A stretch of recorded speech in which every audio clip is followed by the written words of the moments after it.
If you're keeping count, it has been 20 months since Hurricane Maria tore through Puerto Rico, leaving the Americans there and the island ravaged. Still today, Congress is struggling to approve a full disaster relief bill for Puerto Rico. But some in the private sector, they are no longer waiting and stepping up in a big way. One of those people is investor and philanthropist Orlando Bravo. And Orlando Bravo is joining me now. Thank you so much for being here. I really appreciate it. For perspective for folks, right after Hurricane Maria, you donated $10 million in direct humanitarian aid to the island. Today, you are making a very big announcement, $100 million to Puerto Rico. I mean, the number in and of itself is astonishing. Why $100 million, Orlando? Why now? You know what? Our team is fired up about this. We are bringing Silicon Valley into Puerto Rico, and we're doing it from a philanthropic perspective. See, I grew up in Mayagüez, Puerto Rico, so for me it's very personal. And I grew up right across the street from the University of Puerto Rico Mayagüez campus that has all the tech students and engineering students that graduate.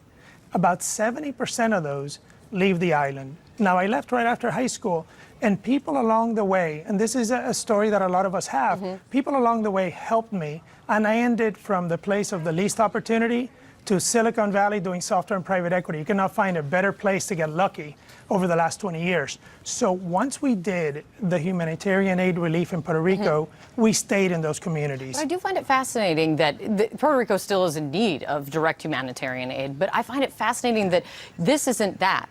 What you're wanting to do is put money towards jobs and helping people in Puerto Rico start businesses. Why that now?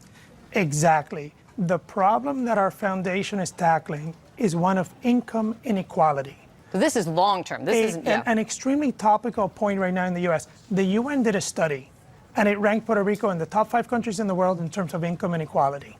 And as a result of that, poverty rates are 44% and are expected to climb to 60%. The way we can help from our skills in business, the tech companies that we can work with, is let's create jobs in Puerto Rico and let's give opportunities to talented young adults through entrepreneurship that otherwise don't have those opportunities. It is no secret that when it comes to the federal government response, it has been widely criticized. Congress is still fighting to get a relief bill through. And you have the President of the United States, who has been highly critical of the government officials on the ground. I was just looking back. One of the things that the President has even said is that when it comes to the politicians, they're grossly incompetent, spend the money foolishly or corruptly, and only take from the U.S.